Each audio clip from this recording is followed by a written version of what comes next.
Hello everyone, मेरा नाम है रैना यादव और आज मैं अपनी दादी के साथ घटी एक भूतिया घटना की कहानी आप सबके साथ शेयर करने जा रही हूँ। तो ये बात है 1970 से 1980 के बीच की, जब मेरी दादी मेरे दादा के साथ यूपी से गुजरात आई थी और नवसारी ज़िले के एंधल गांव में घर बना के वहाँ पे सब लोग रह रहे थे। और वहाँ से वो डेली ट्रैवल करके 18 से 19 किलोमीटर दूर खेरगांव में थिएटर के सामने ड्राई फ्रूट का बिजनेस करते थे। मेरे दादा और दादी दोनों अक्सर साथ ही जाया करते थे। दादा ने बाइक ली थी तो दादी और दादा दोनों बाइक में साथ ही आया करते थे। लेकिन एक समय की बात है, एक दिन ऐसा था कि दादा को किसी काम से कहीं दूसरी जगह जाना था, तो दादा निकल गए थे। तो दादी को अकेले ही बिजनेस करने के लिए जाना पड़ा। तो हमारी भूतिया घटना की कहानी इसी एक दिन से जुड़ी हुई है। तो आप सब हमारे साथ इस भूतिया घटना में बने रहिए। तो ये उस दिन की कहानी है। तो उस दिन दादा कहीं और गए थे और दादी जो थी वो अकेले ही बिजनेस संभाल रही थी। तो उन्होंने दुकान जो है वो लगाई और फिर रात को 11 से 12 बज गए थे, क्योंकि थिएटर के सामने लगाया हुआ था वो दुकान। इसलिए जब लास्ट शो जो है वो ख़त्म होता था उसके बाद ही मेरी दादी और दादा दुकान बंद करते थे। तो उस दिन दादी अकेली थी और उनके साथ कोई था नहीं, तो उन्होंने सोचा कि मैं थोड़ा जल्दी बंद करके चली जाती हूँ। तो मेरी दादी ने तकरीबन 10-1 बजे तक दुकान को बंद कर दिया और वो करीब 1970 से 80 की बात है। तो इतना ज़्यादा वहाँ पे मतलब ट्रांसपोर्ट का कोई सिस्टम नहीं था, क्योंकि जहाँ पे वो लोग दुकान लगा रहे थे वो एक गांव जैसा एरिया था और पूरा जंगल, चारों तरफ से जंगल था। सिर्फ कुछ ही जगह पे ऐसा था कि जहाँ पे डेवलपमेंट या फिर थोड़ा घर बने हुए थे।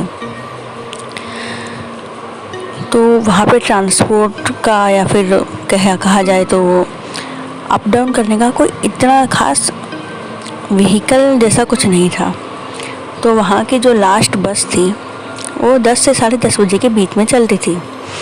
तो दादी ने इसी के आसपास दुकान बंद किया और फिर उन्होंने सोचा कि वो लास्ट बस आएगी तो उसी में चढ़ जाऊंगी। लेकिन उस दिन शायद बारिश का मौसम था, तो बस थोड़ी लेट आई। तकरीबन 11 का टाइम हो रहा था जब वो बस वहाँ पे आई। तो दादी उस बस में चढ़ी है। मैं बता दूँ कि वो बस खेरगांव से नवसारी जा रही थी, क्योंकि जो एंधल है वो खेरगांव और नवसारी के बीच में पड़ता है।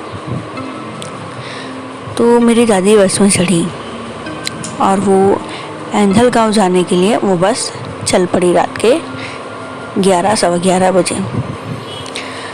तो खेरगांव से एंधल का रास्ता जो है वो कम से कम 1 घंटे का रास्ता है और बारिश का मौसम था, इसलिए बस उतनी ज़्यादा स्पीड में नहीं चल रही थी, थोड़ा धीरे चल रही थी।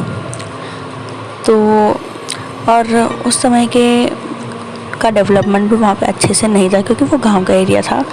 तो वहाँ पे जो सड़कें होती थी वो बारिश की वजह से धुल जाती थी, तो बहुत सारे गड्ढे हो जाते थे। इसलिए बस को आराम से ले जाया जा रहा था, ताकि पैसेंजर्स को कोई तकलीफ़ ना हो। तो बस एक तो वैसे भी लेट आई थी, फिर इतने धीरे चल रही थी कि उनको एंधल गांव के जो एरिया था वहाँ पे पहुँचते पहुँचते तकरीबन डेढ़ घंटा लग गया था। मैं बता दूं कि जिस बस में मेरी दादी जो ट्रैवल कर रही थी वो बस एंदल गांव में रुकती भी नहीं थी, क्योंकि अम्मा को बहुत लेट हो गया था रात को और वो अकेली थी। तो वो बस में चढ़ी और उन्होंने कंडक्टर से और ड्राइवर से बस के कंडक्टर और ड्राइवर से रिक्वेस्ट की कि उन्हें एंदल गांव के जो गेट बना रहता है, मतलब गांव रहता है ना, तो गांव का स्टार्टिंग एरिया जहाँ रहता है वहाँ पे वो लोग उतार दें। और उस टाइम पे फिर ड्राइवर और कंडक्टर ने भी सोचा कि हाँ अकेली औरत है और इतनी रात गए यहाँ पे अकेले वैसे भटक रही है, तो उन्होंने भी उनको एंदल गांव के सामने जो एंदल गांव का एंट्रेंस था वहाँ पे उनको उतार दिया। अब हमारी मेन भूतिया घटना की कहानी यहीं से स्टार्ट होती है। तो मेरी अम्मा को एंगल के एंट्रेंस पे उतार के वो बस चली गई। अब उस टाइम पे इतना ज़्यादा डेवलपमेंट तो था नहीं, तो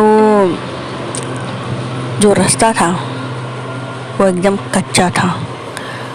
हाँ, और गांव के अंदर थोड़ा दूर तक जाता था। तो और उस टाइम बारिश नहीं थी और आसमान साफ़ हो गया था, क्योंकि 1-1.5 घंटा इतना देर तक तो बारिश नहीं होती ना, कभी कभी होती है कभी कभी नहीं होती है, तो उस टाइम नहीं हो रही थी। तो फिर आसमान साफ़ था और चांद की रोशनी भी दिख रही थी, और वो दिन भी शायद पूर्णिमा का दिन था। तो मेरी दादी चांद की रोशनी में उस कच्चे रास्ते पे आगे बढ़े जा रही थी। तो वो थोड़ी दूर आगे बढ़ी तो उन्हें क्या दिखाई दिया कि उसी कच्चे रास्ते के अपोजिट से, मतलब जिस साइड वो मुँह करके चल रही हैं उसके सामने से उस रास्ते पे एक सफ़ेद कलर का कुछ सफ़ेद कलर का एकदम पूरा वाइट, जैसे चांद की रोशनी नहीं होती वैसा ही कुछ चमकता हुआ दिखाई दे रहा है। तो अम्मा वहीं पे खड़ी हो गई, जहाँ से वो जा रही थी वहीं पे खड़ी हो गई। उन्होंने सोचा कि ये क्या आ रहा है यहाँ पे। उसके बाद और वो चीज़ जो थी वो धीरे धीरे आगे आती जा रही थी। थोड़ी और आगे आई तो अम्मा ने क्या देखा, अम्मा मतलब मेरी दादी, उन्होंने क्या देखा कि एक साया आ रहा है, एक हल्की सी रोशनी। वो रोशनी जब करीब आई तो उन्होंने देखा कि एक सफ़ेद कलर का आदमी आ रहा है, पूरा सफ़ेद। उसका आँख नाक मुँह कुछ नहीं, पूरा सफ़ेद आदमी उस रास्ते पे आगे बढ़ रहा है। और जैसे जैसे वो आगे आता जा रहा है वैसे वैसे वो और लंबा होता जा रहा है। अम्मा ये देखकर डर गई, लेकिन वो समझ गई कि ये कोई इंसान नहीं है। तो उन्होंने क्या किया, वो पूरा जो कच्चा रास्ता था वो थोड़ा ऊंचा था, उसके साइड से ना एक घर, उसके सट के एक घर लगा हुआ था। तो अम्मा उस घर के पास जाके वहाँ पे खड़ी हो गई चुपचाप, और उस आत्मा को या जो भी था उसको वहाँ से जाने दिया। तो वो जो आत्मा है वो थोड़ा आगे की ओर बढ़ गई, और मेरी अम्मा उस आत्मा को देख रही है। वो आगे की ओर बढ़ गई और फिर कच्चा रास्ता जो था उसको छोड़ दिया और जंगल में जाके कहीं तो गायब हो गई। ये सब कुछ मेरी अम्मा अपनी आंखों के सामने होता हुआ देख रही थी। वो थोड़ा डरी, लेकिन फिर उन्होंने अब थोड़ी हिम्मत करके अपने कदमों की रफ्तार तेज़ करके घर पहुंची और दूसरे दिन उनको बहुत तेज़ बुखार आया। वो समझ गई कि उनको ये बुखार क्यों आया था। तो उन्होंने एक पंडित से अपना झाड़ फूँक करवाया, मतलब जो भी कह सकते हैं, एक झाड़ फूँक करवाया और उसके बाद सब कुछ ठीक हो गया। और ये कहानी मेरी अम्मा ने मेरी दीदी को बताई थी और फिर उन्होंने मुझे बताई और मैं आप सबको बता रही हूँ।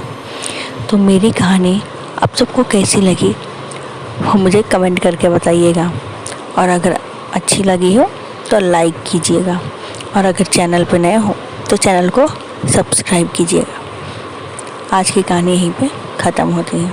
Thank you so much.